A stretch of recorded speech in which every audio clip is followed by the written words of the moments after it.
Kia ora, good evening. You are here with Boys Get Paid, coming at you live from the ACC Export Beer Garden Studio on the Thursday after the Karaka Millions. Thank you to everybody who has made the effort to join us live tonight. And if you're listening to us not live, thank you very much for your listenership. It is great to have you with us. The lads are back. We've recovered. Hopefully you have recovered as well. I'm Matt. Luke is sitting here with me, mate. How are you going? Oh, mate, I'm probably going to go work at NASA tomorrow. I'm flying. That's fantastic to hear. Rackman, you flying? Yeah, mate, call Elon Musk, mate. We're coming. Yeah, there's Airborne. Some AI, there's some flying. It's all on here. So, we've got plenty of racing to go through for you this week as well. The racing season doesn't stop at Karaka Millions. In fact, it almost just keeps on getting better. It's incredible. We've still got a lot to come. So, we're going to run through the races at New Plymouth this Saturday, the Oaks Prelude and the Taranaki Cup, and then we've got a good meeting in Ellerslie too, so we'll run through some of those. We'll have the usual best bets and the blessed bet as well. But firstly, like we said, the recovery from Karaka Millions is almost there. There's not too many beers on the table tonight, but the lads are through it, and we're moving on, and hopefully you are too. But let's have a recap on the Punters Club and the races from Saturday as well, because if we put the Punters Club aside, the racing was some of the best that we've seen this season, if not ever. Luke? Yeah, favourite from you lads firstly, favourite race of the night, favourite winner? Oh, God, I'm really sorry. I hate to say it, but when I saw Daniel Narkley celebrating Get out. I know, that's really bad, isn't it? But it was the first one that came to mind. It's not favourite because... Okay, you're done. Yeah. Dan? I didn't have one. I don't have one. That's Right a good answer, right? Yeah, no, it was one of those nights, wasn't it, in terms of the Punters Club, and I think for a lot of punters, and going back and reviewing what people were tipping out and whatnot. But Crescetti, that was a big win. Travelling at the turn there, got buried down on the fence and whatnot. Didn't matter. Masterful ride from Warren Kennedy. I thought Kansana was massive. Oh, yeah. I wasn't too sure about that horse coming over from Australia. How good was it? Watch the replay of that. It is just literally just walking out the back there.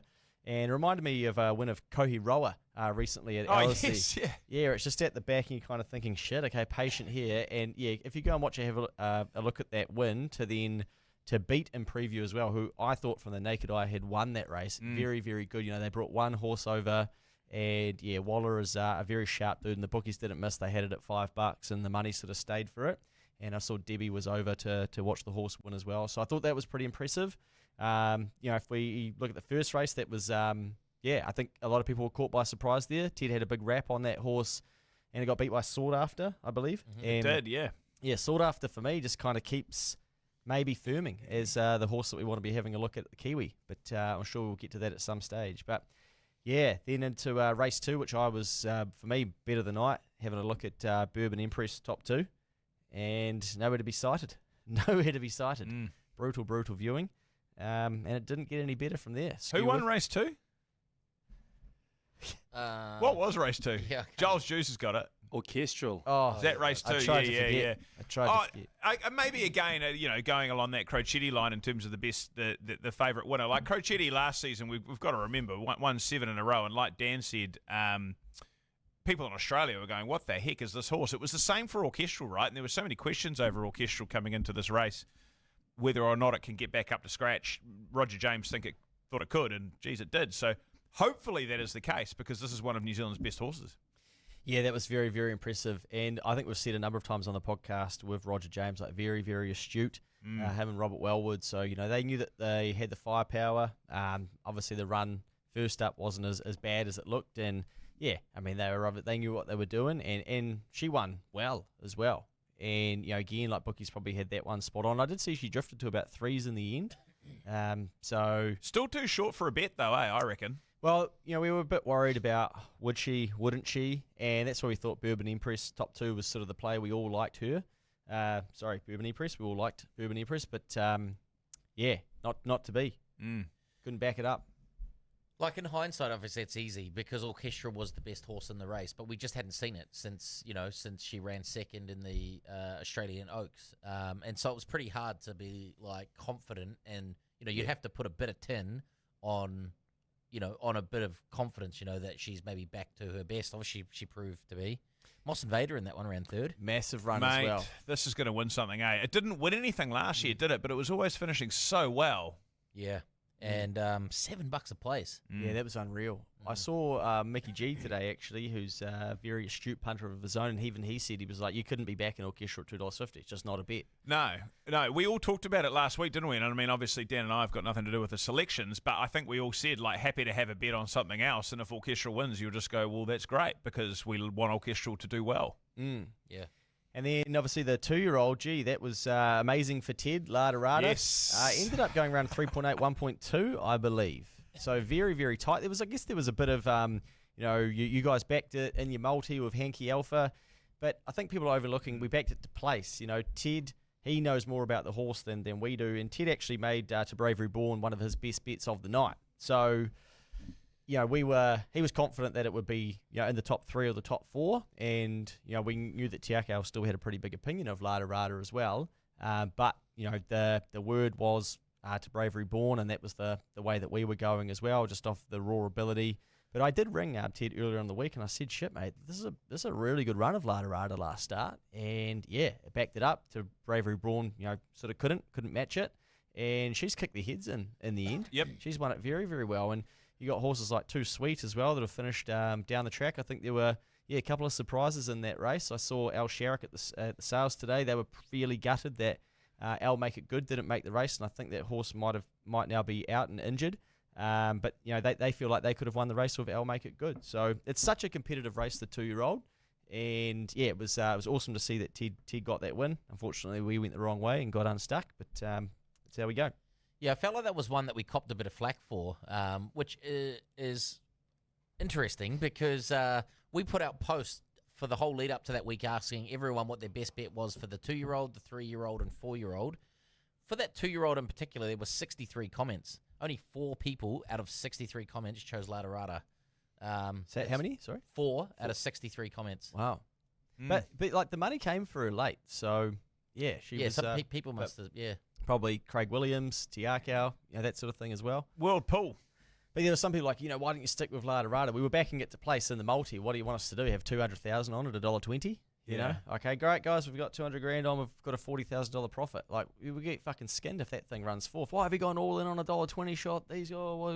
So you just can't win doing these things anyway. And on that multi as well, Hankey Alpha actually, got pretty far back, and as it turned out throughout the day, winning from the back was going to be pretty tough. I think Ardelio didn't win quite from the back. It came home really strongly, but that was probably the only one. Hankey Alpha was absolutely flying home for 4th or 5th. Yeah. Had it just been a couple of lengths, further up in the field during the race, it probably would have won top 3, and then that multi comes home. Yeah, I think Wexford are probably pretty disappointed with the night that they had on Saturday, as would I imagine a couple of the other trainers there. But that's how it goes sometimes. It doesn't go your way, and it certainly didn't with us. And it's the first time I think we've done a Punters Club where we haven't had a single collect, 0 from 7. It looked like the Grins night all over again, but even Fitzy managed to find one in the last there, didn't he? To get us out, yeah. Yeah, but not to be. Then if we turn into race number 5, I'm just looking at some notes prior to this, so we laid a couple that we couldn't have in there. We also laid or couldn't have Belclair, and that came up first, favourite. I think we talked about it on the pod last week, and I think we're proven right there. So race 5 dealt with. We've got notes here. Raw, but a risk. And it certainly was, I think there was a lot of queries about backing it up and people saying, well, Roger wouldn't back it up if, they didn't think it could win. So no question the horse has got ability. Yeah, it's probably, it's tough to watch Damask Rose put it all together and just go straight past them. We were kind of laying out at one stage, I think, with 100 to go. I'll deal with, so probably, feeling the pressure. But, bourbon proof as well, we're pretty keen on. But again, no, Damask Rose too good for them, and skinned in race 5. Dealt with 150 metres to go, got headed. I remember standing next to, and then it sort of fought back. It was like, holy shit, this horse could be that good. It's going to fight back and win. But it wasn't quite to be. But that's going to be a good horse, I think. Run 3rd in the end, didn't it? Yeah. Still a pretty impressive run. Yeah, it was a little bit green, like halfway up the straight, and then I think. Like Luke's right, the pressure started to come to it. It started to lay out a bit. But, a very good run to run 3rd. Yeah, At least I it think it's didn't going to hit be a very, very good horse. At least it didn't hit the rail this week. That was good. That's in the Kiwi as well now, isn't it? Yes, they secured a slot prior. Gee whiz, a couple more runs under this horse's belt. Oof, maybe. Yeah, got the run at Ellerslie now. So then we go into the Group 1 in the last, and we all know what happened. We went chips in on Alabama Lass, and maybe that was the top 2 bet that we should have been having, obviously easy with hindsight. But yeah, we were kind of around Crescetti and Alabama Lass, but at 360 with the price that we could get, it was a phenomenal bet. I think Crescetti ended up drifting out to 8s or something, and might have even paid 9s on the tote as well. But yeah, do you go, oh, hindsight, maybe we could have had the Quinella, but like what happens if one of them doesn't, then it's very tough. Like I know it looks easy from the outset, but it's just it's not how it is. And we try to keep the bets very simple off the back of feedback, that they're hard to follow and all of this sort of shit as well. So we were just trying to play it race to race and keep it very simple. Here's what we're cheering home. Let's go. But none from 7. So yeah, pants are off. Alabama Lass is still a bloody good bet in my view because, I mean, everybody else made it their best bet of the day. Like everybody, it was Alabama Lass was going to win that race. And shit, if the race had been 10 metres shorter, she wins by a length. And Crocetti had, that Crocetti's got it in her, but him or her? Him. Got it in him. But not been showing it.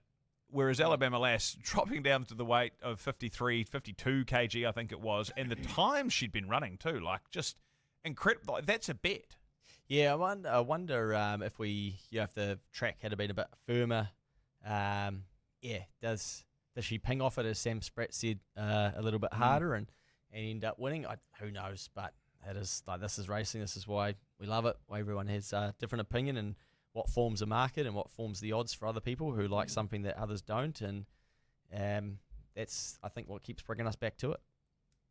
Yeah, for sure. Well, mate, look, thank you very much for all of your efforts. Like you say, it wasn't our night, and thanks, Goat and Ted and yourself for all the time that you put into it, because there is a significant amount of time put into it, and I think 99% of the people can actually look at those bets and go, yeah, that all makes sense, and that's punting. And 99% of the people that understand it will go, fuck, I could have one of those days any day. I have one of those days every weekend, It's like, that can be what happens. So, I am convinced that more than majority of people out there are going, yep, good effort, good crack, lads. Didn't work out today, but hey, looking forward to the next one. In fact, a Kiwi post went out today and someone said, fucking surely a Punters Club at the Kiwi. I think we might have even had 5 comments within 20 minutes. Surely a Punters Club at the Kiwi, That was my mum. Thanks, Mum. Yeah, I got Mums are always there. Did you call her? Yeah, I said, fire up the burner account, Mum. And then she said, what do you want me to put? I'm like, I just copy and paste this message. I think it's really important for everyone to, anyone that gets upset or annoyed or whatever. Like, the whole idea is with gambling in general, and the same thing goes for Punters Club, is you should always only ever put in what you're comfortable losing. Like, expect what you're putting in to lose, and you won't get upset with it, because it does feel like, maybe some people think it's like, oh, well, this, these guys just know everything. They'll just clean it up. It's just, this is easy. I'll put my money in, or I'll double my money, and it'll be all good, But it's not really the idea, right? Like, obviously, we want to make money, and we want, that's the ultimate goal. But we want everyone to have a thrill and be a part of, some big bets. Well, when you set out from the start with the Punters Club, like has been very well documented, Luke, it was about a group of great people all together, pulling some money together and having some fun. And if you win, you win. If you don't, you don't. You're not making $100,000 bets. You're making $1,000 bets. And it's all about the fun of it, Yeah, I think the knockers and the negativity and the criticism comes mostly from people who don't really understand it. And even a lot of them are then saying, I didn't even have any in. This is why I don't put money in. It's like, oh, that's just what the fuck are you doing? Even then commenting, or why are you following it? It's weird. It's, but that's, I don't know, they're not going to be listening to something like this to try and actually understand the concept of it. And, even today I've been getting an email from someone being like, hey, can you, why are the tab letting you on for this much? And, I'm like, mate, because it's $20 to $60 per person. That's how they see it. And they also have data on what happens when we win and how quickly people rebet that money. So it's not like, we're these professional punters that are just going to take the tab down. So yeah, I think it's very misunderstood because the numbers are so big. But, the funny thing is, we were laughing about it before Saturday, is that we kind of know deep down that even if you do well, you can't win. So when we won at Cup Week a couple of years ago, there was a rumor going around the industry that the Gallup's code was having its funding cut, and it was because BGP had taken $500,000 off the TAB. And we've gone from wow, that's an amazing punters club for all the people that are involved in it, to these guys are fucking ruining New Zealand racing. They've taken so much money. How did the tab let this happen and stuff? And you're like, what the hell? And then you lose $500,000, and people are like, fucking idiots. This is so bad, giving the TAB all that money, and you just you know that you can't win. But also, I think what all of us have to remember when we do have a bet, whether it's racing, sport, whatever, it's much like playing lotto. You build the pot, and then it gets redistributed back into different causes. And that's what the tab is designed to do. Take money from the punter, because the house always wins, and fund racing, and to fund your favourite sport, whether it be basketball, hockey, football, whatever. So if you genuinely care about racing and sport, don't be too upset about losing your money. And if you are really, really concerned about losing your money, then don't fucking gamble. You should not be doing that. It is not for you. So just remember that at the end of the day, even when you do have a bad day on the punt, or we do too, the industry are actually grateful for it, because without the punter doing that, it doesn't continue. It relies on people, having a crack, and it's, you're not going to win long term. Sure, some very small percentage of people will do that, but realistically, we're all a cog in the wheel for the industry to continue. Absolutely. And the Punters Club and everything like that brings, and hopefully everything that we do week to week brings so many people into racing, into the sport that we love, that we follow every single day and we follow every single weekend, and probably spend a little bit too much money on it. But either way, there are a hell of a lot of positives in it. So, let's just look for the positives and move into the next one. Again, thanks very much, Luke, for all of your efforts. I know that people that are listening out there, for you, Goat and Ted, and for all of us, but particularly you, because you're the person that everyone's looking at and probably giving the grief. It hurts. So I hope people do recognise that, and you just fucking keep ploughing ahead, mate, and move on to the next one, because it is an important thing for the industry, and people that actually know what they're doing and know what they're talking about and care about the industry will feel that. So yeah, thanks, lads, appreciate that. And thank you actually to all the people who have reached out this week, whether it's a message or an email, or I've had text messages and all sorts, especially from a lot of the people who have been involved with BGP for a bit longer, and they're starting to see some of the negativity and things like that, and they're like, whoa, shit, so it's nice to have people who get it and who do reach out to check in. So I appreciate that. Thank you. Good stuff, mate. Righto, the event itself, firstly to Ellerslie, congratulations again on a fantastic, or Auckland Thoroughbred Racing on a fantastic event again. The rain may have spoiled some aspects of it in terms of the after party, but gee whiz, there were so many people on track. Everybody was having a fantastic time. Whatever the fire show and light show that you guys put on, full credit. How do I get that in my backyard? That's just sensational. I loved it. And the whole event itself, all the horses that you managed to get along and everything, was a complete success again. But for us, the event side of things, thank you to everybody that showed up. Everyone that I talked to, and I know that you guys felt the same, 99% of people, 99% of everyone that I talked to were absolutely great people, and they were there having such a good time, and I enjoyed all of my conversations with you all. I know you guys did as well. So thank you very much for your time and for coming along. Hopefully you'll come along to the next one. But let's just get started as well with the full-time bar. Thanks to Shane and the team at the full-time bar for having us. Rackman, we were there nice and early. I think we were there at about, what time did it start? It started at 1, but we were there at 12:30. And fuck, there were already people lining up to get it. It was great. Yeah. No, it was great. Yeah, thanks a lot to them. I mean, they really looked after us. They made it really easy for us to have everything going. That place is just so good, eh? It's just the best place if you want to go and watch racing. It's just awesome. We had over 200 people turn up there, and to be fair, we probably couldn't have had much more. No, because it was sort of tapping out with that other room sort of occupied. That sort of limited our I really enjoyed being at the door throughout the time, and people were streaming in the whole time and just saying g'day. Like I knew some people that came in. I didn't know everyone that came in. There's some familiar faces, but it was just really nice to just quickly have a chat to everybody and see what they're punting on and let them, them let us know, fuck, they've got a horse racing today or whatever. Like it's such a cool thing. You don't really get that very often. Yeah, it is pretty special. It's definitely a pretty unique vibe, and people come from all over the country as well. Mosgiel, even Australia, Dunedin, Christchurch. A lot of Palmy boys there, mate. Palmy, represent Turbos. Sorry.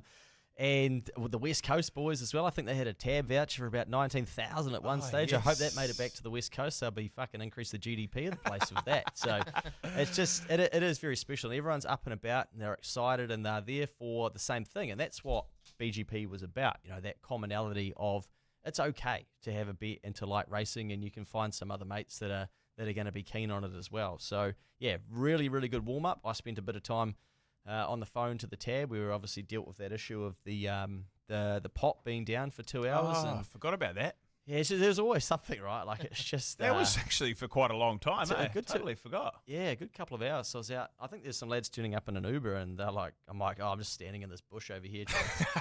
I'm like, what are you doing there? I was like, honestly, like you guys don't even want to know. Just go and get one of those beers in you in there. I'll be in there shortly. The $8 summits, they were great. Yeah. And then the buses, of course, as well. You boys bussed everyone over to the Big E. Yeah, everybody got involved with those. So hopefully you had a good time in those buses. We were lucky enough to be taken by Ewan in his Uber. That was quite good, or he was driving with me. He's a good lad. But yeah, then getting to Ellerslie, there was a fantastic spirit in the room. Everybody was very excited, Dan. Yeah, it was pumping. What about the other $1,000 bonus cash we gave away as well?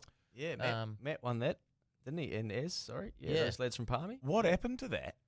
Yeah, I don't know. I think they were having a crack of it. I'm not sure if they turned a profit or not. But yeah, I think I did speak to them at some point. I don't think it went very well. Ez might be tuning in, so he'll probably let us know in the comments if you keep an eye out for Aaron Viles over there, Fruju. Aaron Viles, yes, do. Good on you, Juice. What do you got there, mate? The microphone's gone red. Aaron Viles, he said, won an event with the lads. Oh. $1,000 bonus, banter laughs, and 370 lemonades later. Bring on next year. He does love lemonades, that man. He doesn't drink just lemonade. Were they those things in the red tin that? Yeah. Oh, you're talking about the Smirnoffs? Yeah. They were Export Smirnoffs. very, very dangerous. Good on you, Ans. Thanks for commenting. Everybody else get in the comments as well. We should have said that. Get in the comments. Let us know how your day went and what's your best bet this weekend. As usual, we do want to get to them. At Ellerslie, we had a few special appearances, lads. We had the Prime Minister of New Zealand turn up in the room, which is it doesn't happen to everybody every day, but my goodness, he was swarmed. I was blown away at how famous that bloke was, To be honest, like I kind of thought, okay, this could go one or two ways. It'd probably go the way that he polls, like, 30-something% maybe. And that's not a massive percentage of people, but it seemed like everyone was just, they didn't really care what political way they leaned. They're just like, oh shit, the Prime Minister, this is pretty cool. And he's rocking his BGP badge and like, no shit. He has kept that for a couple of years. And sure, he might pull it out, once a year and he wears it to the room. But that's pretty cool. Yeah. That he's obviously kept that. It's a pretty cool touch. David Seymour popped into the room at one stage as well. And, don't get me wrong, would have any politician into the room if they would like to come. But he didn't bring his badge with him as an example. So just those little touches that some of those. Well, no people... wonder he got denied at the door. Yes, Seymour got denied at the door. Wasn't really a bouncer, was he? He was a ticket man, but he was like, no ticket, mate. You're not coming in. I said, Luke, I think your mate's here. You got to go and let him in. Hey, the poor guy, he's come all the way up to see us, and he's being denied. Don't care who you are, mate. You have a ticket. Yeah, but no, the Prime Minister ended up there for about an hour, I'd say. Yeah. Yeah, look, absolutely. I reckon it's almost like a celebrity, isn't it? There were selfies going on. There were questions. Do you reckon anyone gave him anything in the ribs about the greyhounds? I heard someone yell out, bring back the pups. I think there's a bit of a quid pro quo going on there, perhaps. But anyway, thank you very much, Christopher Luxon, for joining us. And, of course, David Ellis and Karen as well for bringing up the whole Prime Minister escapade. That was fantastic. Ted's presentation, lads. Ted got, Joel, if you did want to say something, mate, you let us know. Sorry, I saw you go red. No, you're good. Right. Ted, we presented to him some BGP silks as well, which was signed by a whole bunch of the community on the night, just to say thanks for his continued effort across the years, 10 years of giving the full racing previews. And I know that he was really excited about that and really happy because he gave a call and he said, thanks for everything that you guys did. So, Rackman and Luke, and I know the GOAT helped out organising it too. So, yeah, good work. Yeah, it was really cool. I just dropped them off today, actually, to go Brilliant. get them all finished and the glass put on and stuff. And I stood back and had a look at it, and even the guys that I dropped it off to, that they do these jerseys and all this stuff all the time. They're like, man, this is really fucking cool. Nice. I was like, oh wow, okay, cool, Yeah. nice, yeah. Well done. That was very well organised, and we did well to keep it a secret. He had no idea what was going on. No, he didn't. My favourite part of it was I asked him if he wanted to say a few words when I was presenting it, and he said, oh, just let everybody know that my best bet ran a place at $7 today. It's like, fuck. True to form, mate. Like, no, it's just 10. That's so good. Yeah. This was before Larderada won too. Yeah. I love that. outstanding. He's so excited. He's a good man. He loves it. I was the only one that only one in the country that received his full preview for Ellerslie. He wrote a full preview for the KM, but it was my eyes only. Fucking awesome with the full description and everything. Yeah. Great work, Should have Tim. banged it in the app. Yeah, well. Well, actually, no, we probably, We'll look forward to seeing many more of those, Ted. Very, very well deserved. Good on you, mates. We had Racing X from Australia join us as well, and Matt Dixon Sider got an interview, lads. What was going on there, eh? I was just disappointed about that, but that's okay. They were fantastic, I thought, and they were obviously here to enjoy the occasion. I think they might have been down at the Karaka Sales. You organised it, didn't you, Dan? Yeah. Well, they just happened to message through, and I just happened to be the lucky recipient on the other end of the phone, and so just organised it. Initially, I think they messaged about 6 months ago or so because they were talking about doing a podcast in the week leading up, but I think it was sort of like, oh, we're going to be like pretty busy in the lead up. There's going to be a lot going on. Probably should have done a podcast, mate. Probably should have, yeah. In hindsight, like obviously, trying to get the new, viewership and into Australia and stuff. Yeah. No, that's okay, mate. Next time we'll sort that out. But thank you very much for coming up, Racing X. Sound Cartel, lads. Really enjoyed the live band. Actually, get in the comments and give us your feedback if you were there on Karaka Millions night. Let us know what you thought about Sound Cartel in that addition to the room too, because I thought they brought a great energy. Yeah, it was. I 100%. I completely agree. I just thought it was interesting to see it build up throughout the night, and I thought that was going to be the case. And sort of the way that we chose the songs was to try and get ones. But yeah, by the end, the heat was coming. I think the only thing, the trick that we missed, and I think we spoke about this week, was not like even thinking about us being able to flick over the sound to the racing, so you could hear the racing commentary in the room.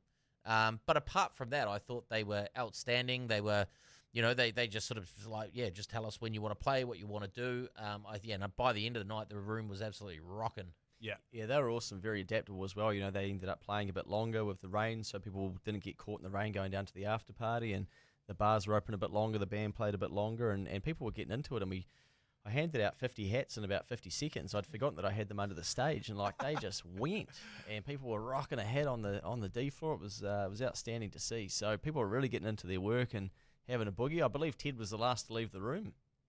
Yeah, well, and what did he might have ended up in a hotel room at Novotel watching replays of Larderada at 2 a.m. in the morning too, eh? Yeah, 15 replays, he said. Yeah. Absolute legend. I love these bands and Sound Cartel. There's always so many different characters in them, eh? There's the bass guitarist with the long hair and sort of looks like, something out of the Killers, and then there's the lead singer who's pretty smooth, and the drummer was our main man, obviously. They were bloody outstanding, and the party was going pretty good right at the end of it. What do we got here? Security, or we okay? Yep, we're good. And one as well, Matt Daddy on the MC duties.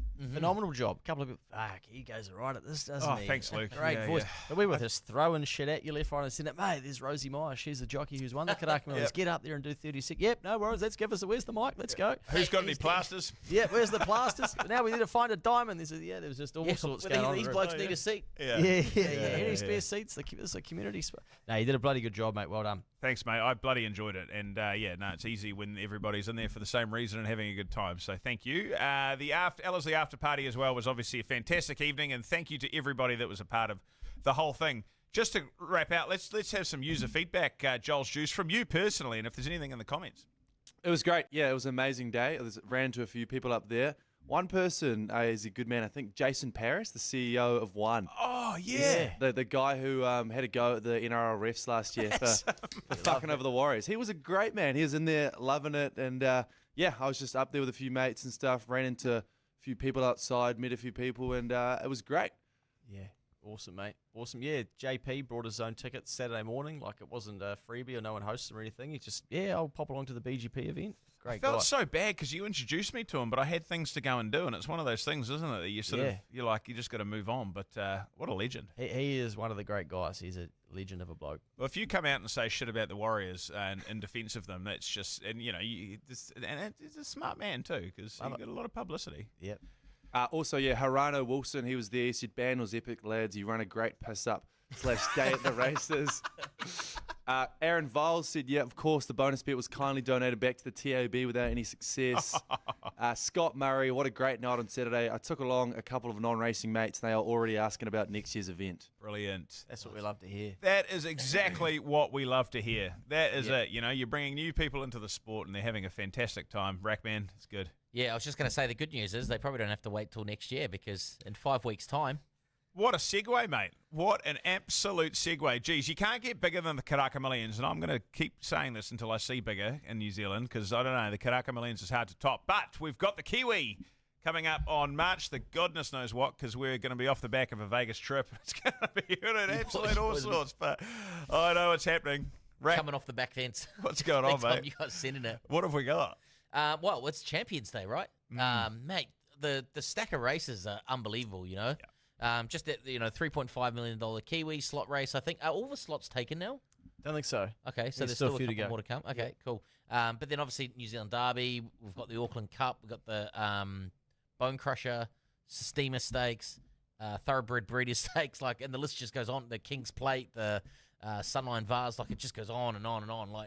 Unbelievable racing. It's 7 group races and 1 very good race because it's the emergencies for the Kiwi, right? I don't think there's 10 races. I think it's a 10 race card. Oh, it's a 10. Shit. Okay. Well, there must be 9 group races. Yeah, I can't remember exactly. Well, there's a lot of racing going on. Anyway, we're doing an event there as well, so we're going to be back up in the Guineas room, the same room that we have for Karaka Millions. Yeah. But we're going to have sort of Guineas 1 and 2, so it's going to be segmented off. So a third of it's going to be another function, and then 2/3 will be our area. $160 for the Kiwi. You get your first 2 drinks and food throughout the day as well. So I think we're doing carvery rolls and then some Wagyu pies Duck. as well. Yeah. Let's not get carried away with that. But yeah, $160 represents really good value, I think, again as well. I think in total there's only 500-ish tickets. Is that right? Yeah, yep. Smaller rooms, about 580, I believe. So, yeah, get involved because their hospitality, I believe, is nearly sold out. So we have a dedicated area and Ellerslie have every right to open that to the public as well. So if you do want to get in the mix, then I suggest you get onto that in the next wee while because they're going to thrash the shit out of that race day from Entane, ATR, and NZB. There's going to be so much noise about it, and I think they're expecting a bigger crowd than the Karaka Millions, which is pretty hard to fathom, but apparently well in excess of 10,000 people. The little dynamic that we're working on in the background is we're thinking about running a free competition for those who do come along, a 3-2-1 competition. Now, if you've been in BGP for a while, you might remember that we did a couple of these during COVID and people paid to enter, but this will just be a free competition for those who come along into the room.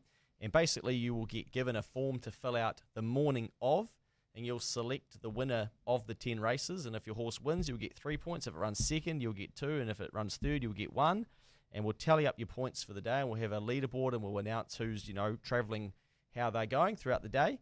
And we're building a bit of a prize pool and kitty, and it'll be a pretty good one. So it's a competition that basically anybody can win, and that's what we've seen when having a play with this in the past. It's different to a punters competition where you kind of go, well, am I going to beat other punters? This is, you could have a $30 shot that wins, but you still get 3 points, and a $1.80 shot wins. You still only get 3 points. So it's a very different dynamic, and it makes it very easy for everybody to be involved. So we're working on that in the background and putting together a bit of a prize pool, And I'd say that come Kiwi Day, we would have a few people who will support us and sponsor us to build that prize kitty, and someone's going to walk away from there very, very happy. I think that'll be so cool, eh? It's not a King of the Pump, but essentially for that day, it is very, very similar to that, obviously. But it opens it up to a whole lot more people because King of the Punt, you've got to put, you can put some big money on just to blow everyone out of the water. But this is a really simple concept that everybody can understand and everybody can get involved with. It's fantastic. Yeah, and you don't have to pay. So it's like, punting competition, I think we had to start with $100, and it's what can you do from there. And like for a lot of people, like, I'm not betting $100, Yeah. So this is literally, we're just doing it for free. And if you're in the room, then you'll be a chance to have a crack. We might even open it up. I shouldn't even probably say this, but we might even open it up to those people who came to the Karaka Millions and allow them to enter as well. But I would preferably like someone to win it who's in the room, because I think it'd be cool to sort of crown them our champion of Champions Day. Yeah. And really get in behind them, because it'll be a decent prize for them. So, yeah, I'll have a think about it and see whether we go KM plus Kiwi or whether we just keep it to those that come to the Kiwi. But that's... as people are mugging me off in the comments about our shit, the Punters Club, I've got to turn my mind and get straight back into how the fuck do we pull this off? So the boys don't stop. So, yeah, if you want to sponsor a new competition and initiative for BGP, give us a shout, because we're happy to help put it together. The other thing is we also have some other stuff going on in the background as well, which I probably can't talk too much about it. But obviously, we want to take on the tab, and we want to figure out a way to do it. We're not going to be doing a Punters Club for Champions Day, and we're still nowhere near off the floor from the last one yet. So we'll swerve that. But we've got some other ideas for things that we can do, I think, to ignite and engage the community as we try to help everyone take a bit of money off the tab.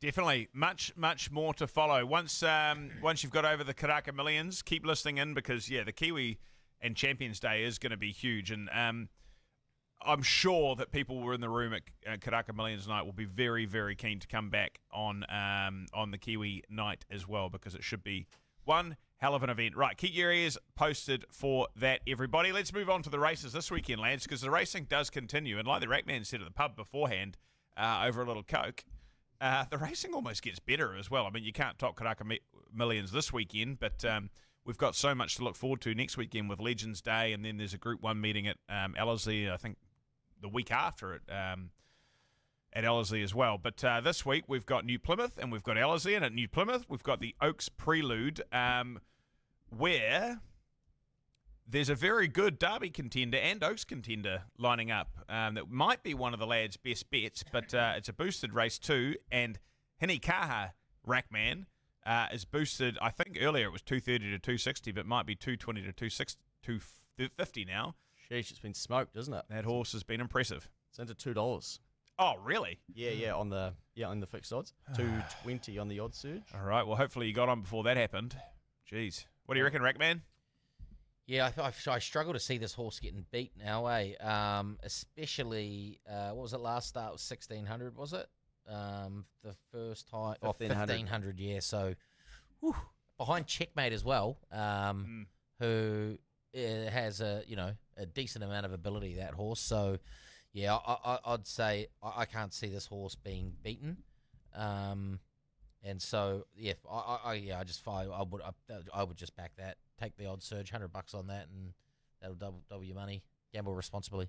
Bumped into a pretty astute punter today, actually, and they said that they've got one bet all weekend, and I was about to guess, is it? And I didn't even need to get to it, and it is Hinikaha. So the size of the bet that they were having on it gave me a bit of confidence that my bet, will be following, will be chicken shit compared to what they're having on it. So is he wearing a straw hat? I can't confirm nor deny where it was the sales, where it was, but there's a fair bit of confidence floating around the camp for this horse, and it's one that Ted labelled quite early on as well and said put this in the black book and follow it through, races in the good colours of Christopher Grace. So yeah, I think there'll be a fair bit of money for this horse. It might start less than $2 on Saturday, I'd imagine. Well, it was Matt Dixon, was it? That's him. What did Matt Dixon do? Dixon Cider. Had a sizable bet on Hinikaha. Definitely wasn't me, mate. I had a sizable bet on Interplanetary, which I'm not really quite sure about anymore either. But anyway, yeah, there's a few Derby and Oaks contenders. But yeah, Hinikaha looks like a very good horse. So yeah, hopefully you got the 260 on it, because it is going to start a lot shorter on Saturday. Let's go to a more competitive race, hopefully. the Taranaki Cup, because, lads, this looks really, really open. I still haven't brought myself to do full form on a race just yet this week, but this would have been tough to get into anyway. But Pearl of Alsace's favourite, but our old mate Bella Waters is lining up. Yeah, when I went through this form, I got a bit of a fright. I saw there's a horse called Herbert who gets the sherbet in here. Oh, shit, yeah. And it won last start. I'm like, what the how have I missed this? When did this horse win? And I didn't realise, but there was racing on, it must have been Wellington Anniversary Day, and I don't think I watched any of that racing, and I think I was back into the office and like deep in it, and missed the entire race day and see that this horse has kicked their heads in, paying $6.80. Was that after you made it best bet, the race after? Of course. No, not the race after. Not straight after? Nah, just unbelievable. But anyway, it's funny how many of these horses then go on to win races. We were talking too much last week as well at Too $12. much, yep. Oh, it's unbelievable. Anyway, Bella Waters dropping back from the 2,000 metres. Now, the Taranaki Cup is 1,800 metres, and it is a little bit of a tricky race. But, yeah, I had a little something on it. I didn't think it was that bad over the mile in behind Snazzy Tavi. 2,000 metres might have just got found out a little bit. There was no money on that day. But they've sort of freshened it up a little bit, and that could be the concern, whether it needs a run under its belt. So I'd love to know what they're sort of targeting with this, and I see it's drifted from 750 out to 8, but it kind of got back into that. But I took something on the odds surge at $9.50, more of a heart bet than a head bet. Now, I don't know what's going to happen with the weather down there, because I wondered if it was going to end up being heavy. What do you got for us there, Rackman? Well, it just looks like there's rain. Yeah, and like Pearl of Alsace just loves the sting out of the ground, and I thought, I wonder if that's why it's so short and is the favourite, and it's won down there as well, 53 kilos, Michael McNabb. Whether it's just the case of best horse in the race, and that is what ends up taking it out and can handle the track as well. So I see a little bit of money for that, but yeah, I'm going to take it on with Bella Waters, who I don't think will mind a bit of cut out of the ground, especially even if we get to a heavy track as well. But just a little bit concerned about whether it might be a bit underdone. Rackman, where did you go, mate? Well, actually, I didn't see the weather before. I was hoping it was going to maybe sit around that soft 5, but just at a glance, the weather looks like it's maybe going to rain a little bit more. So we might end up on a little bit worse than that, just depending how much rain there is going to be there. But I was going to land on Opawa Jack if we get a soft 5 or a good track. I thought his run was huge last start. Was it behind Fungi who? Yeah, it was. Well, this, and then before that was 1.4 lengths behind Doddle. I think it was at Topor in that Topor Cup. I had in my comments, like, is the GOAT listening? Because why is this horse paying $23? Yeah, I don't know. What that seems to me crazy. 1-3-2 is his last 3 performances. Not sure what's going on there. Yeah, I think they were a little bit worried about Lock and Aura. It's about the only horse they were concerned about. Was it? So there might be a bit of confidence in the camp. Is that what he meant about not being able to make a horse's best bet? Because if he made Opawa Jack his best bet, then it'll be jinxed or something? Maybe. Cryptic man. Who knows? Shit, I don't know. If you're in the comments, go let us know, because that is some very, very juicy odds. So you don't like Bella Waters in this, Rackman? Like she could easily come out and win it. I did like, so I'll settle on the 3 and box them up in a Quinella, like Bella Waters, Opawa Jack, and Lock and Aura. Now, if it does start raining and it gets to like a slow 7, maybe even to the heavy 8 range, I'll throw Solidify in there. Yes, that horse does go very good on wet tracks. You are 100% right. Well, no one's keen on Pearl of Alsace. No one's keen on Mally Ston. Just keeps on running good races and not winning them. But yeah, Lock and Aura looks like a horse on the up too. I was with Bella Waters too. 1 from 1 track and distance. Beat some of these over 1,600 metres at Tauranga on a heavy track. 3 starts back. I think that was Mally Ston and Pearl of Alsace running third. This could just be its race. So yeah, I'm happy to have a little bit on Bella Waters as well.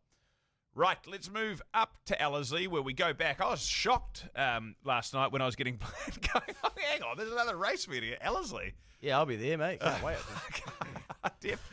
Definitely won't be. I was just really, really surprised. But anyway, it's very good to see, because The Colin Gillings 2-year-old classic, which I've never heard of before. This is a well, there's probably a 2-year-old race been on the card, but not in favour of Colin Gillings previously. But it's happening, and Tiako's horse Return to Conquer is paying $1.40, and Dare to Poisser, who, Luke, you should know why it didn't make the race on Saturday. Karaka Millions is lining up this week. Yeah, it was the emergency for the race on Saturday, so you can only have 14 runners in the Karaka Millions, but they have 15 just in case one of them scratches, and then the emergency ends up starting in the race. But unfortunately, no scratchings this year for Dare to Poisser, and I think the owners were ready to tuck into a big night, and they were probably backing their horse to win, and we're a bit confused as to why their horse wasn't running. But anyway, that's how that works. So it now starts in this 2-year-old race, and it's $4.20, and Kevin drinks stout, rides the horse, but it's got to beat Return to Conquer, and I know Ted has a very big opinion of this. Do you remember we got our ass handed to us at Cup Week? If you hadn't remembered that, I'd nearly Did we have to? I nearly got it out of my memory, but we blessed this bet so that it was beyond $2, so that people could get a way to get their money back from the Punters Club, and a number of people did that, but of course the keyboard fuckwits didn't. But we got the horse home, and it hasn't been seen since then. But Ted is pretty keen on it winning at $1.40 on Saturday. But I'm pretty keen to see how Dare to Poisser goes. This is one of those races where, like, can you really have a bet? I mean, you're probably going to be tempted to back against Return to Conquer, but probably be foolish to, given how well it won its first start. But yeah, I thought the run of Dare to Poisser was pretty good last start, and now with that run under the belt and a look around Ellerslie, I think it'll give this a shake. But the rap just sounds too big. It sounds too big. Sam Rapiro, remember Sam Rapiro from the Warriors? Oh, he was awesome. Yeah, big rap. So on Return to Conquer, so it might be a little bit of a stay away. But I did price up the exacta. It was $3.10, I believe. Really? Return to Conquer into Dare to Poisser? Yeah. Wow. I don't know too much about those other ones, to be honest. Yeah. And, okay. Yeah. Sorry, I'm just still reeling from Kevin Love Stout. I did like that, Luke. Have you been thinking about that, or did you just come up with Just it? come to me. I haven't seen Kevin's name on the page for a bit, but Absolute genius. how do you Rackman? try? Yeah, I don't have anything else to add apart from what Luke's out of there. I just remember Return to Conquer was at Pukekohe. I think it got absolutely hammered into $1.20. Yeah. And I think our the blessed bet ended up closed at like $1.40 or something like that. Like, it was really short, got hammered, took a lot of money. But yeah, they had a pretty decent opinion of Dare to Poisser as well. They thought if it made the field for the Karaka Millions, it would, give them a decent shake. So obviously they think a bit about this horse as well. But yeah, maybe this Return to Conquer might be just too good for them. Absolutely. If there was some sort of boost coming in the next 24 hours out to $2, I'd take Return to Conquer. And if you could find a bonus back on this race, I'd probably bet on Dare to Poisser just in case. So hopefully Return to Conquer gets boosted out. I was going to say, yeah, the People's Boost, they love a shouty, so that could be the one tomorrow. Was the People's Boost last week Alabama Lass? Yeah, remember they gave $4.50, I think, for people up to $100. Yeah, fuck, I lost everything on that. Guts. Yeah, I didn't have a bit on it. I had a bet on the Blessed bet, and that helped. That was fantastic. Right, Oh, good man. We didn't touch on that, did we? We told people there's a free way to enter the Punters Club, risk-free. And I said after we recorded that last week, I was like, holy shit, this is ballsy calling a horse a risk-free way to get into the Punters Club. But it ran fourth. Yep. Just. We track the Blessed bets, and I track my own betting foolishly. I just think it's important, and I enjoy doing it. The Blessed bet for me, I've been tracking it since I think the start of December. I've put $100 in every one, and I'm up $650. So What a guy. that's pretty good, isn't it? Very good, mate. Yeah, if you'd been doing it since the start of the season, it'd probably up $2,000. $650 profit. Profit. That's Not- Christmas sorted for Yeah. most families. Exactly, mate. You would So- have $2,300 profit if you'd done that. every Profit? week. Yeah. Yeah. So, fuck, that is pretty good. Yeah, I think so. I think that's okay for a free tipping service.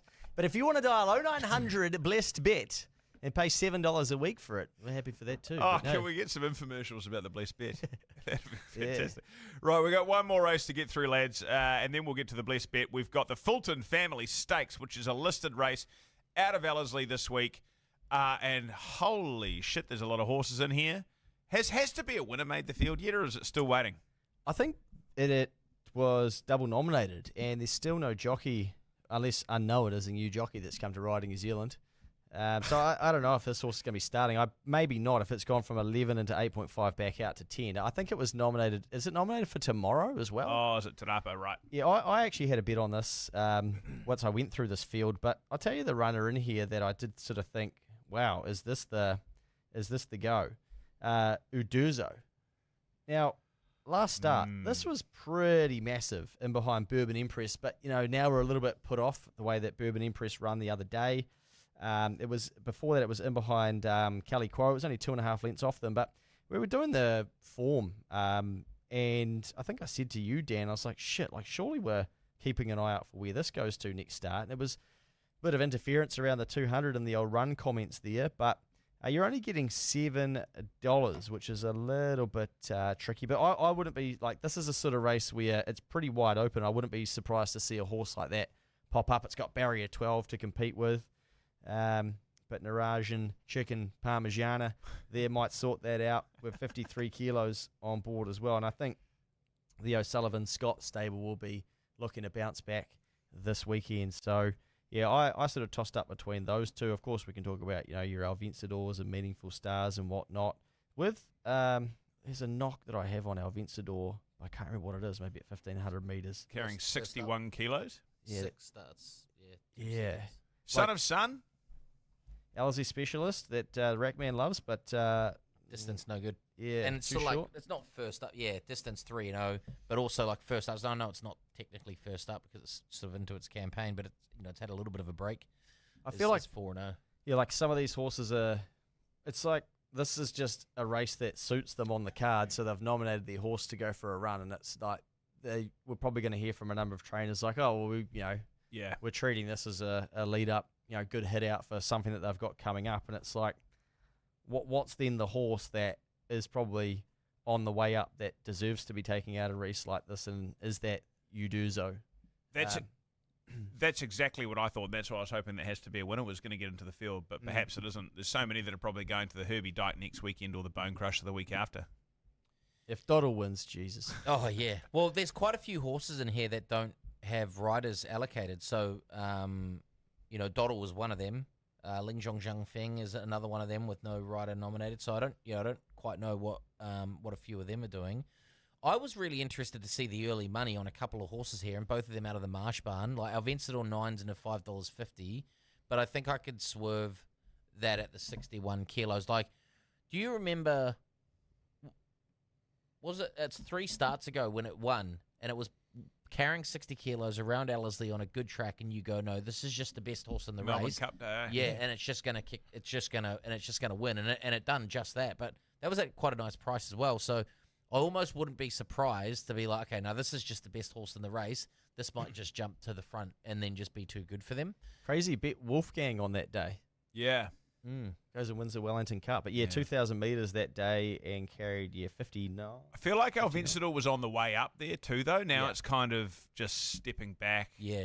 Yeah, this will just be having a hit out for something bigger, I'd imagine. But like maybe it's too good for them. Don't know. That's a lot of money, 9 to 5.5. Yeah. Well, the other one is out of the Marsh Barn as well. Merchant Queen, 15s into 11. Is Like that really in? early money. Sam Spratt as well. Yeah. So That could win. 53 kilos, drawn barrier 5. So that's where I landed. I landed on Merchant Queen after going in that roundabout. Nice. Goes right. What's the juice got for us? Oh, Zane's in the comments. He said, has to be a winner, needs 3 scratchings. The stable wants him to go Ellerslie. If they don't get the scratchings, they'll go to New Plymouth on Saturday against Talisker, I think it is as well. So Oh, yeah. Should be a good one. Beat Talisker. I nearly made Talisker my best bet, but I just not Over sure. has to be a winner. Well, I wasn't sure which way they're going to line up. I hence having the bet in this race, thinking that they might go here. But Talisker, I couldn't do it. Like, I just don't know if he's as good as I think he is. It's still the one that you really want to be good because of the Karaka Millions 2-year-old, eh? Oh, it's the different year. Yeah. Yeah, You saw that horse early on leading into Karaka Millions and you said, I think I found one here, lads. Yeah. Oh, the second in the Guineas and comes back up here and just Yeah. fucking flees out. But anyway, I don't know. But he seems to be going better this campaign. Nearly beat Tanganyika the big lake over there in the Congo, I think it is somewhere. And yeah, then and not too bad of a run last start, beaten by a good one as well. So I nearly made it my best, but I got gun shy and I've gone a bit riskier instead. Yeah, fair enough. Right, well, we're nearly at 8 o'clock, so we better keep this moving along. But yeah, I was pretty similar. If it has to be a winner's coming in, I'm having a bet. I do like Merchant Queen, so I'll probably have a bet on that. And outside of that, I thought Calico may just be another one of those ones on the way up. But all the rest of those stayers that are stepping back, you can leave me out of it, and if they win, whatever. But yeah, can't confidently have a bet. Have we got any best bets in the comments out there, lads? We'll get to them before we get to the blessed and our best. Yeah. In the comments, Andrew Gordy, he reckons a multi return to conquer Hinikaha. Will he do it? $5.60 to pay the bills this weekend. Andrew Gordy, that's not a bad bet, actually, is it? I like Solid. that. Can you ask the TAB to boost that, please, mate? Parata likes race 7 Biggie Calico. I think it is $5.50, carrying 53 kgs against El Vencedor's 61 kgs. Also in the Leap to Fame at Melton in the harnesses Saturday night. That's Jeffrey's best. Christopher likes Sabrina Hall, race 5 tomorrow at Tarapa. Herbert in the Cup hometown win, 30-1. Stephen Parks, he likes that. Dave Sweeney, Winsong, race 1, Ellerslie. And then, yeah, that's pretty much it for tonight. You like that harness bet, Rackman? Leap to Fame. Yeah, I'm sure it'll probably be paying like $1.08 or something. Right. Pretty good horse, Leap to Fame. Okay. Is there anything else you fellas like before your best bets? There's some good racing tomorrow, eh? Very good. Yeah. It actually looks like a weekend where, because we don't have those, just great horse after great horse after great horse, there's some opportunities Friday, Saturday. Opportunities, for sure, mate. I had a little bit on Happening. Sabrina Hall in race 5 at Tarapa. Nice. This horse was pretty good, but it hasn't been seen since the first twilight of the night. And then, remember, there was all the talk around the town of a horse called Gossip. Do you remember that? And it was like, it's going to go to the 1,000 Guineas and all sorts of shit. Mm-hmm. I feel like that's running tomorrow. I don't know what race it's in. It must be race 10. No. In race 10, I didn't mind Philly Gives a Look. Oh, yep. But yeah, I think that Gossip horse is in. Race 3. It's in race 3? Yeah, has there been any money for it? No, it's drifted 3.3 to 3.4. That's not much of a drift. Wow. The way that they were talking about it. But remember this Captain Stan's in here, and I think we did our ass at Tauranga. It may be Captain Stan's race, though. 2 up. They can be a little bit flat. Yeah, beaten by Atmospheric, which I think is down there at New Plymouth on is, Saturday yeah. as well. So There's nice horses going around tomorrow. I remember Gossip when they opened the 1,000 Guineas market was $18. Is that right? Like they opened it at $18. The thing hadn't even had a start. I don't even think it had trialed yet. It maybe had trialed, but yeah, because I remember the goat really early on saying this thing's going to win the 1,000 Guineas, and then, yeah. Shit. Okay. What stable? It's the Danica guy. Oh, yeah. Okay. Rackman, anything else you like? No. All right. yeah, went round $1.70 on debut, Gossip. Winning? No, run second. Ah, fantastic. That's what you love. Well, no, not when you're on. Leap to Fame's $2.15. Take it on Swayze, though, which was the New Zealand Cup winner. Guess who else is in that race? Dragon Leap. Republican Party. Oh, fuck, that won the Auckland Cup. Did you see that? It won 2 group ones in a row. Get out of it. I couldn't believe it. I think I bet on something else. I was happy for the Dalgiddies. Oh, fantastic. Well done, guys. That was great. But yeah, oh man, we can jinx a freaking horse, can't we? That was so sad. That was so sad. Gosh. Tomorrow I like Sabrina Hall as well. There's one in the last race night called Stiffy, maybe Staffy, but it's had a bit of a 6-week layoff. But if you have a look back at its last run, this is from the O'Sullivan Scott stable, I believe. Looks like a very, very good horse. And I thought Ellerslie race 4, Moonlight Magic, could topple about time in that race. Moonlight Magic's it's a very good horse. So, yeah, I'll be having a crack at those two. Taken away. Was that horse in the last Stephen Hunt's? Steve Stiffy, you reckon? Oh, look, I got a Stiffy when I watched the last race of it. So have a look. And What about your mate in the last? Chouse. Choice, yeah. Choice. Look, it was Jesus. just been stung by that, and Tiny Diamonds racing as well, and but this is the thing. So if we said 75% of our best bets go and win next start, well, you'd have to be on chores. Who's riding Tiny Diamond? Don't know. I skipped right past it. The other one I saw, there was a really good winner on the 30th of December at Dope Ball, and I was having a bet, and Benji King trains it. Great guy. And this horse trialled up well. There was just no money for it, and it ended up winning, paying $10 I think on the day. $9.90 it started at, and I got a little bit of that. I got sixes, fixed it. Awesome. Anyway, it backs back up now, and Courtney Barnstormer is on. The horse is paying $7, and it bet a horse called Cypher, which I don't know if you guys saw, but maybe a couple of Sundays ago, it just came out and absolutely kicked their heads in. Like it was done, and then it just flew up the rail, and there was a stack of money on. I think it was like it might have been 4s and started at 2.4 in the end. It was tightened into about 2.15, and then drifted back to about 2.4 and just killed them. There was word going around like this horse will not get beat, and I was watching it thinking, well, it fucking just has, and then holy shit, it just came out of nowhere. Go check out the replay of the Cypher, Cypher. But anyway, that's who Mid-Ocean bet, and Mid-Ocean is now $7. Sounds bloody good, mate. Did you guys meet Max and Sam Van Leerd in the room the other night, the trainers? Do you know them, Luke? Great people. Honestly, I had a chat with them at one point. Fantastic people. It was really, really nice to meet them. And I was going through the fields this weekend, and I see they've got a few in, and they've got a horse called Stockpin, in who I think was going to be lining up in the Oaks Prelude, but it's not. It's lining up somewhere else. I didn't have it on my sheet, but I thought, shit, I'd better mention that because I did like Stockpin. They were fantastic. Really happy to see them. Yeah, awesome. Good on you guys. Good luck to them. Yeah, good luck this weekend because I know you've got 2 or 3 in there. So, it'd be great to see some winners. Righto. Speaking of winners, let's get to the blessed bet and the best bets, Rackman. Where are we going with the harness hit this week, mate? The harness hit, we've settled with the Scan Man, and we've gone to Cardi B. Hoping this thing's going to be shaking its booty all the way to the tab till to get us paid. What was that song? WAP, mate. WAP. WAP. Yeah. You knew I was going to ask that, so you went for the censored version. Wonderful as price. Yeah. Yeah, and we do. But we've gone for it top 3. And so we've got $2.70, $2 up to $2.70 to run top 3. She's a tough mare and has been racing really consistency. Last week took on La Causa and Co, some pretty handy horses. This field is certainly a drop back from that and can really make her presence felt here from a handy draw. So Cardi B to run top 3, which is also Scan Man's best bet. Find that in the futures section of the racing page. Something like that. Finchie's best bet, Addington Race 2, Imperial Laz. Fresh up, but brings decent southern form to his new barn.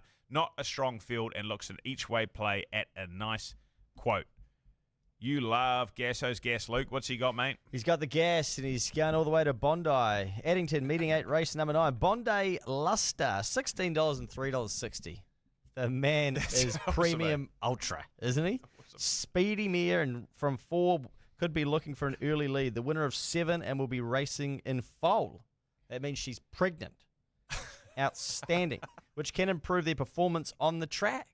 Believe it or not. Raced well at the Nelson Circuit and took out the Turf Maiden. No, I made that bit up. And without a ton of luck that day as well. Ready to strike at the juicy odds. There's the gas. I find it hard to believe that a horse can run better with a baby inside it. Foal. Well, no, I won't say that. What's going on I think it's there? pretty early on in their pregnancy. Is it? Yeah. So the horse is Hormones just like things. this big, not. Man, it's quite hard to believe, isn't it? But anyway, what's Markham's, Rackman? Markham. Well, he's gone to race number 11 at Addington, a horse called Better Be Sharp, and he actually recommends taking this one at the top 2 price of $2.35. It's an informed pacer, and it was a great second here last week behind a smart one. Draws to press forward, and once again looks good value at the top 2 price. From there, against a $1.16 hot pot. So there's a horse in here paying $1.16. That's crazy. You're getting $2.35 to run top 2. He reckons it's taken on a good one, but it's a good price to run top 2, $2.35. Being in foal, it reminds me of On Trivier's first run in Australia. Whatever happened to On Trivier? What, was she in foal? She in the first race in Australia. Was that? Am I right in thinking that she won? No. Where's On Trivier? I don't know. I think she got injured. Fuck. Probably in the broodmare paddock. Devastating. Yeah, I'm sure. Was that when J-Mac won at some like Scone or something? It was a weird track. Yeah, I think we were on for plenty as well. She was so fast, that horse. I loved Don Speedy. Trivier. Hey, before we get to the Gallop's best bets, there's a massive announcement just come through in the racing space. Barfoot and Thompson. That's not John Thompson, just FYI. Barfoot and Thompson. They sell the real estate, established 1923. They've secured the naming rights to New Zealand's richest annual sporting event. So the big day on the 8th of March will be known as the Barfoot and Thompson Champions Day. Wow. You champions. Hopefully they're willing to sponsor the prize kitty for the BGP champion of Champions Day, and maybe they'll give a house away. You just don't know. Do you reckon... They got keys to a lot of houses, Barfoot and Thompson. Will they sponsor your podcast? Let's ask. Great idea. I hope so. Yeah. That'll be fantastic. Good on you, Barfoot and Thompson. Thanks for being such great supporters of thoroughbred racing in Auckland and New Zealand. That is actually really great news. And actually, they sponsor a lot of shit. They do. Like, they do a lot of good work in the community. And sometimes the sponsors like that, just, you just kind of take it for granted. Yep. But, I drove over the overpass, going past the Auckland Domain prior to I had to go to work the day of the Auckland Marathon, I think it was. And like they're sponsoring that, and they've got activations set up and shit. They got people down there everywhere. So Auckland Rugby, they're massive supporters of. yeah, it's bloody impressive. So we need people like that in this country that are willing to get shit done. So good on them. So anyone that knows the people that are in charge of the sponsorship for Barfoot and Thompson, they can get in touch with us because it could be known as the Barfoot and Thompson BGP Punters Champion Comp or something. That's I don't know. Yep. It's a it's Real mouthful. Yeah. Look, we could work on the creative. It's fine. Apparently, it's actually Peter Thompson, the owner and founder. He's just a legend and he loves supporting sport. So Get him, Pete. that is Nice. fantastic. Hopefully, Pete gets involved in the blessed bet because he could make thousands off it this weekend. He would have It could already be. made 2,000. It's now going to be named Barfoot and Thompson on Monday because they'll put the Thompson on the blessed bet if the tab will have it. Yeah. They got two Thompsons. Ragman, I was going to do it, but I don't know what the odds are. So what do we got, mate? Well, I'm just saying we've got Willie do it. I think this. I think he will. Yeah, I think he will do it. Very, very impressive win last start. Barged through the middle of them and then just powered away from them. Looks like a very, very serious racehorse. Was $2.30 out to $2.70. It's actually into $2 now, so the money's come for it already. $2, but it's still boosted to 2.7. So get on because the tab will cut those prices as soon as everyone starts to get on at the 2.7. They might be letting that stay out a little bit. After a little bit of a painful weekend last weekend. No, I don't think they got any mercy, eh? Like, Thad packed up his briefcase, took his cash, and kind of laughed at us and walked off. I even heard him in a post interview being like, I almost had a bit of sympathy for them, like taking the piss. Did he say that? Didn't he? I said, you like your teeth, Thad? No. No, I mean, look, we slung them a little bit with the blessed bet. I think they paid out a good 50K on the blessed bet. Yeah. So, Peter yeah. Thompson got some of that.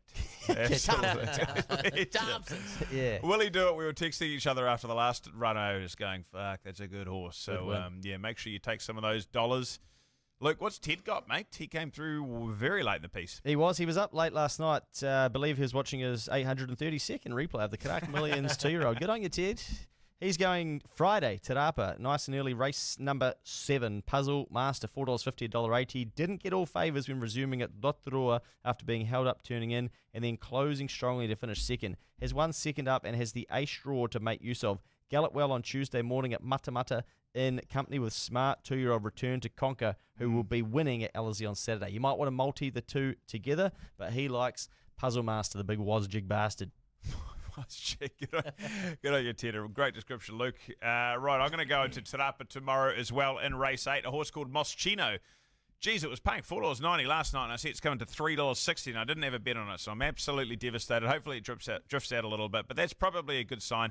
This horse deserves a win. It has run top 4 in 6 of its last 7 starts. The only time it hasn't been in the top 4 was in the Sir Patrick Hogan Stakes, which was well up in distance and well up in grade. It dropped back to 1,400 metres at Te Rapa last start, was only just beaten by Penman, who cut it off with 50 metres to go.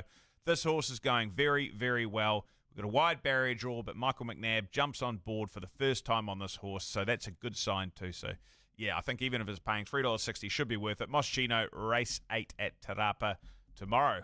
Rackman, you're going early at Ellerslie on Saturday, mate.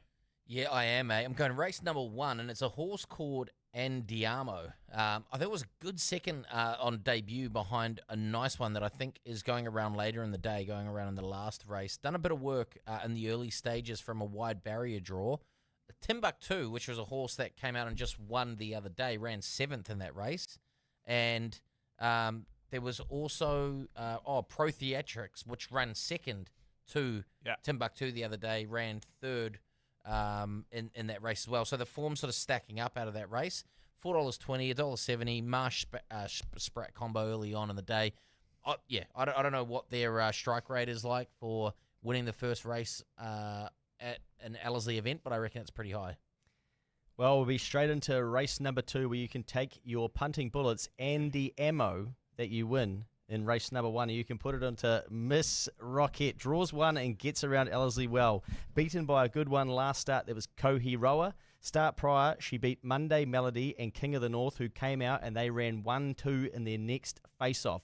Hoping she gets to the front, steadies the tempo, kicks off of the front there at Ellerslie and says, catch me if you can. We'll have to fight off the black and yellow if they start those horses in that race. We're getting $5 and $1.90. Well, I've got to say, lads, your horse, Sir Albit, or whatever you call it, came home very well for 3rd last week. I'll be on that next start. That will be in the 75%. Dan Rack got home Quintabel, and, of course, Ted got home at an $7 a place last start as well. So you boys are on fire.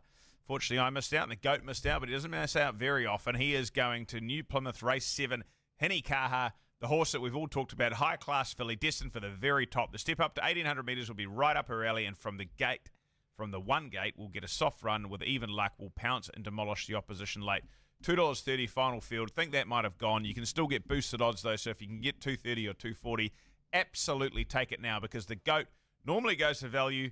This time, he couldn't find enough value, so he's just gone for a horse that he thinks is going to absolutely win. So get on Hinikaha. If you put $10 on everyone's best bets to win, you'll probably win $100,000. If you put $20 on them all top 4, you might win $400. That's pretty good. So, yeah, good luck. Good on you, mate. Don't we love that? Shit, lads.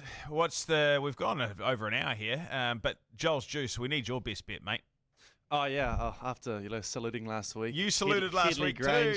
Oh, good Rackman man. got it in the BGP lounge. It was a good time. But over to New Zealand this week, I actually really like Moonlight Magic race 4 Ellerslie. It ran on for 3rd place, I think, in the Remataka Classic a few weeks ago, and it got me paid there. So hopefully it can do one better and take down old Warren Kennedy. I'll be with you on that, mate. Good on you. I think it's been within 3 lengths of Snazzy Tavi this season, so 3 lengths of Snazzy Tavi as a Group 1 winner, I would have thought. Surely. Good work, the Juice. Thank you very much for looking after us tonight, as always, Juice. It was great to hear that you've had a good time, mate. Pleasure to be here. Look forward to the weekend. All right, lads, any last words? Couple of final things, mate. Shout out to Ted, who tipped the odds winner on Monday, I believe. I couldn't bring myself to watch any racing. That was $15 or something, eh? Yeah. 14. You know how some parents have to get those like website blockers for their kids for like pornography and stuff? Yeah, I've had to do that to the TAB website and NZB website. So I couldn't watch any of the racing on Sunday, whenever it was. But apparently the $14 shot won, and that filled up a few pockets by the looks of it. Also, just random fact for you. I walked 28.6 kilometres on Saturday. So I did a half marathon on Saturday in that Karaka. More than a half marathon? Yeah, bit more. Half marathon and a quarter. Yep. It's a fair few Ks under feet. I need some calories to restack. Jesus. And if anyone can make me a pasta or know where I can get a good one, let me know. I loved your intake on Sunday with all the green smoothies and whatever you could just do to get the rig going again. Milo, green tea. I was trying anything. You took me to this funky Chinese spot. Oh, yeah. In Takapuna. Mate, it's the best restaurant in Auckland. I'm like, holy shit, how have I never heard of this? Walk in there, I'm like, fucking hell, are you sure, man? Yeah, it was tasty. It was tasty, but the appetite wasn't quite there. Yeah, I wasn't quite ready to eat No, either. I was like, oh, yeah. You're ordering spicy dumplings in a big bowl of broth and shit. I'm like, mate, what is happening here? Anyway, it's all good stuff. Yeah. Any last words, Rack Man? No, well, Luke just said that he wouldn't mind a good pasta. He's a great guy called Daniel Narkle down at Valare. So there you go. Yeah, maybe we'll have to go there. Might have to have a debrief or something like a dinner there. Yeah, we need a debrief. We need a post-season debrief. Hey, I think as well, this might be my last pod for a bit because next week is Waitangi Day. Yep. Mm-hmm. And then I've got 2 weddings, and then I think I head for Vegas. So I won't probably see people until March. So I guess thank you to everybody who got involved in the Punters Club and who came along to the event last week as well, and for the kind messages and stuff that we have had. I know the punting didn't go our way, but racing was the winner on the day. So, yeah, a massive thank you to all of you who did get out and support us, and I look forward to seeing a number of you at the Kiwi on the 8th of March as well. Fantastic, mate. Well, enjoy your break from all of us. There'll be some punting at these weddings, trust me.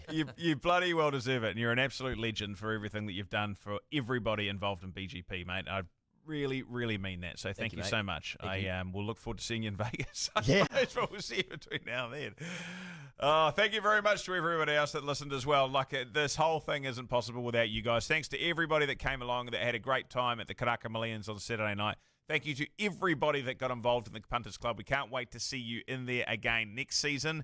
But in the meantime, good luck this weekend. Gamble responsibly if you are having a crack, and we will see you in a couple of weeks' time.